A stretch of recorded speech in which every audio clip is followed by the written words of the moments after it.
17वीं लोकसभा का अंतिम दिन अपनी ऐतिहासिकताओं के साथ समाप्त हो गया है और प्रधानमंत्री नरेंद्र मोदी के जिस संकल्प के साथ उन्होंने सभी सांसदों से कहा है कि नए संकल्प के साथ 18वीं लोकसभा में मिलेंगे, वो संकल्प पर चलने के लिए सभी सांसदों ने प्रण किया है। और बीजेपी के वरिष्ठ सांसद मनोज तिवारी एक नए लुक में नजर आ रहे हैं, नमो हैट्रिक।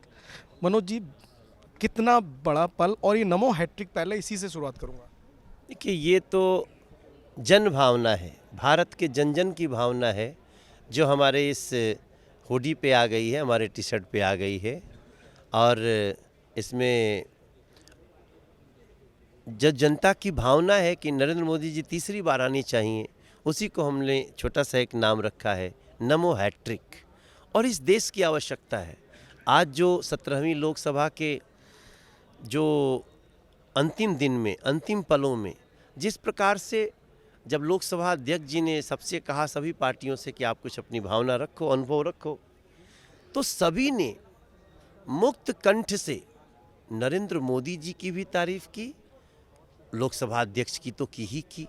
उनका तो खैर वो चेयर से जिस प्रकार से उन्होंने चलाया है 5 साल, मैं समझता हूँ सांसदों के पास बहुत कुछ कहने को है ओम बिरला जी के लिए, मगर नरेंद्र मोदी जी के लिए भी सब लोगों का तारीफ में बोलना, नरेंद्र मोदी जी को आशीर्वाद देना। 2019 में मुलायम सिंह यादव जी ने सिर्फ आदेश दिया था, आशीर्वाद दिया था, लेकिन अभी लगभग हर पार्टी के लोग आज नरेंद्र मोदी जी के प्रति बड़े ही सकारात्मक भाव से उनको ब्लेसिंग दे रहे थे। तो ये जो लिखा है ना, ये तो हमारी भावना बन गई। जैसे इसको मैं अगर गीत में कहूँ ना, तो भारत की हर बड़ी खुशियों का हो गया मुहूर्त है, और तीसरी बार फिर से हमें मोदी की जरूरत है। लग रहा त्योहार है, जन जन में फुहार है, सबके होठों से निकलता अब के 400 पार है। तो भारत की विकास वाली ये सुंदर सी मूरत है, तीसरी बार फिर से हमें मोदी की ज़रूरत है। इन भावनाओं में मैं भी कुछ व्यक्त कर रहा हूँ, और यही देश की भावनाएं हैं। मनोज जी, जिस तरह से 17वीं लोकसभा में प्रधानमंत्री नरेंद्र मोदी के नेतृत्व में कई उपलब्धियां, जिसमें ट्रिपल तलाक कहें, धारा 370 कहें, राम मंदिर का निर्माण जो प्राण प्रतिष्ठा थी काफ़ी समय से, और आज उस पर चर्चा भी हुई, सभी लोगों ने राम जी को याद किया, राम जी का नाम लिया, और एक बहुत अलग माहौल में उस पर चर्चा हुई। अंतिम दिन की अगर व्याख्या आपसे करना चाहें तो कैसे असर करेंगे? देखिए, सबसे बड़ी बात तो कि अब तक होता था कि संसद जितने समय तक के लिए होती थी, 1 दिन कम, 2 दिन कम, पहले ये लोग सोचते 1 दिन पहले ख़त्म हो जाएगी।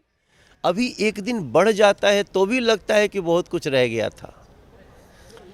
और आज जो राम जी पे चर्चा हुई, भगवान राम जी के मंदिर का निर्माण, प्राण प्रतिष्ठा, इस पे तो मुझे लगता है कि हर सांसद आज वो कवि बना हुआ था, वो कथावाचक बना हुआ था, और सबको बोलने का मन कर रहा था।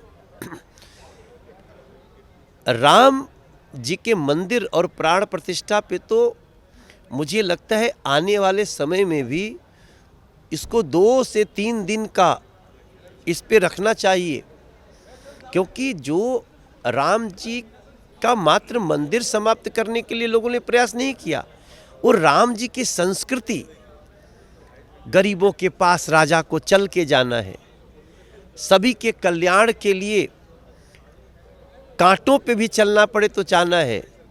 तो उस संस्कृति को नष्ट करने के लिए जिन लोगों ने कोशिश की, उसके लिए तो 2-3 दिन भी कम होगा, मगर मुझे पूरा विश्वास है कि नरेंद्र मोदी जी के रहते हम सभी का वो सपना पूरा होगा।